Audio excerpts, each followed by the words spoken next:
What up, what up? So I officially had my first week of training knocked out.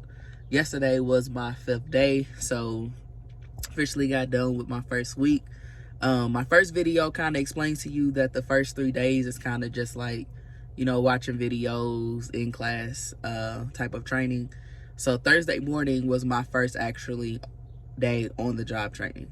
And what that entailed is me having to be at the DC at 3 o'clock in the morning, which the DC is like your warehouse distribution center is what they call it.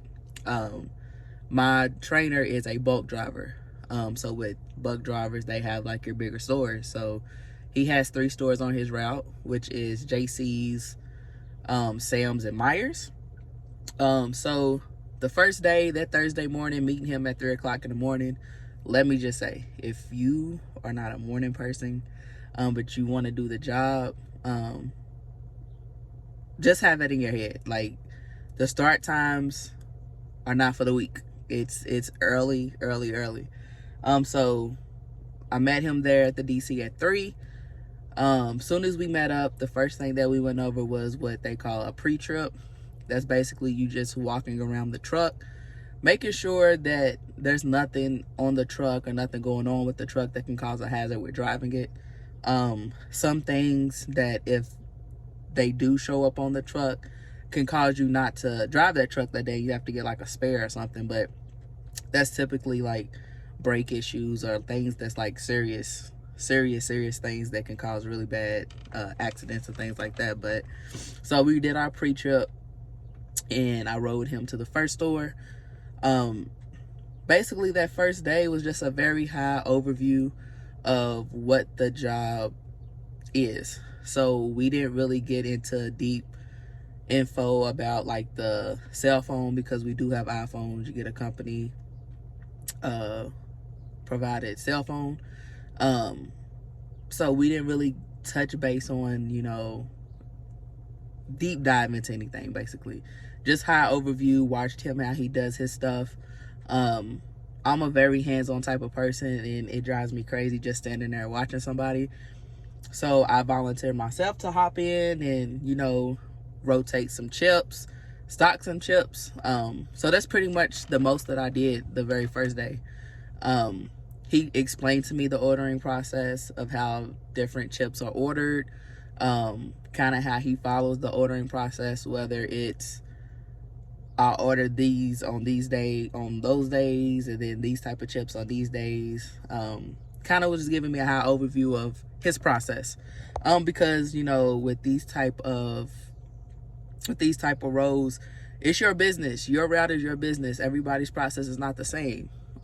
What works for you might not work for somebody else. What works for somebody else might not work for you, especially being that each route has different areas.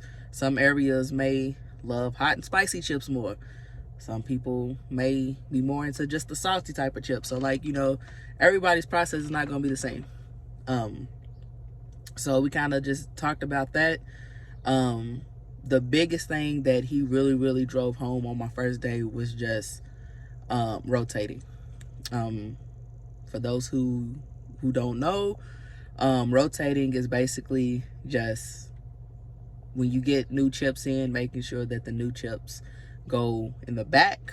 The chips that are going to be going bad earlier or sooner, those get pushed up so those can get bought, so you don't have any stales or chips that go bad, because that does count against you. So that's the biggest thing that he drove home with me on my first day. So that's what my first day just practiced on, making sure I was looking at the dates, stocking them according to old dates frontwards, new dates in the back. Another thing you'll learn too is just relocating. So if you got chips that's going bad, that's at the bottom row, moving them to the middle row that's kind of eye level with everybody, so they can buy those first and put the new ones at the bottom. Because when you're in the store, who's really bending all the way down to get those bag of chips when you can just grab them from right there? Common sense stuff. So those are the type of things that he drove home on my first day. Another key takeaway I have is each store's check-in process is a little different. Not even each brand, not brand, all your buyers don't check in the same. So really just figuring out that way that each store wants you to check in.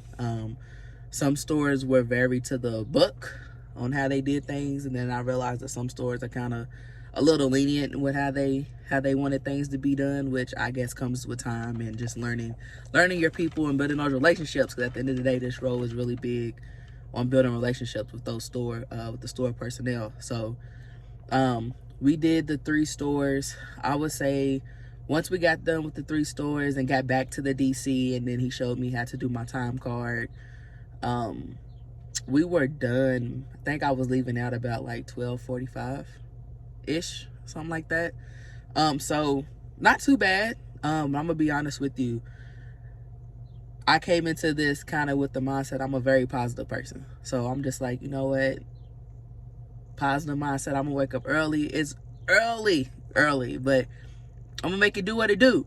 It's exactly what I did. Once I actually got in the role and got to the stores and stuff, your mind is working and focusing on so much other stuff. I really didn't think about being tired. It didn't cross my mind like, yo, it's 8 o'clock in the morning. You've been up since like 2. Like I didn't feel tired. And I think it was a mental thing. Like I just really felt like I had my mind going everywhere, just trying to pick up on everything that he was doing, that I didn't give my mind a second to think, okay, maybe you're tired. Maybe you might want to take a break or nothing or something like that.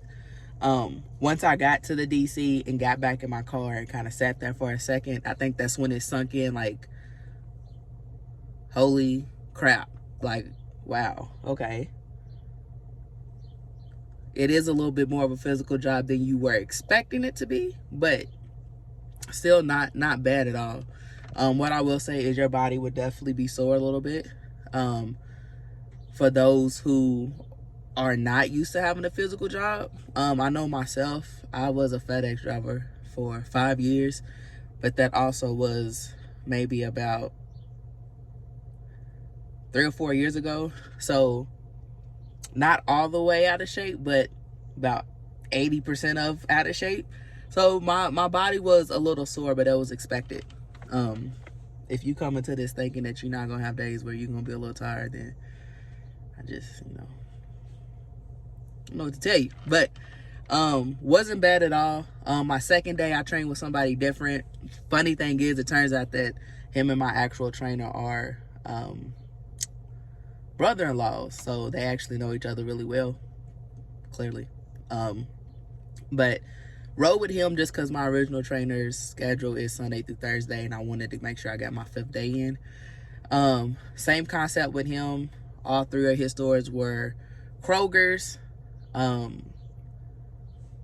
Did the exact same thing. Very high overview of how he does his job, his process of everything. Also just helped him rotate the chips, stock the chips up. My one piece of advice is, once you get to that point, don't make the mistake that I did and forget your knee pads, because when they tell you in training that you will feel that day, that's not something that you'll feel long term, which I'm sure you will. But that day, I felt that as soon as I hit that ground, like, this ground is hard. Like, oh my gosh. But that was my mistake. Completely forgot my knee pads, which the company does provide. They provide you gloves, knee pads, shoes, uniforms. As far as shirts, we were given a couple shirts at the DC during training, and then they gave us a link to go online to order a couple more shirts on their dime. We got shirts and a coat jacket. Because I know that was one of my questions that I had when I first started. Well, do I gotta pay for uniforms? Those were given. The only thing I had to go out and buy was like bottoms, like shorts, pants, and stuff like that. Knee pads, if you wanted to buy your own knee pads. I don't know if this is like this at everyone, but I know at my DC particularly, they said if we had to go buy our own shoes or we bought our own knee pads, that we would be reimbursed for it. But that, again, something that I don't know if that's like that everywhere. But so far so good. I like it. I think the worst part for me is just getting used to the schedule of getting up early. But once I'm there, I'm up, I'm good to go. I have kids, so it really works out for me being able to get off around noon or 1, to be able to make sure I make it to their games and stuff like that. So so far so good. I'll continue to keep you all updated. I go back in, I got to be there at 2 o'clock in the morning, so I'll let a couple days go through next week, and then I'll make another video. I'll let you know how my mid-second week is going. Again, comment if you got any questions that I can maybe get answered for you by my trainer, because I'm still kind of new, so I probably couldn't answer them. But if you got questions, let me know. Hit the subscribe, hit the like button. Again, I said this journey is our journey together. Yeah, so toodaloo.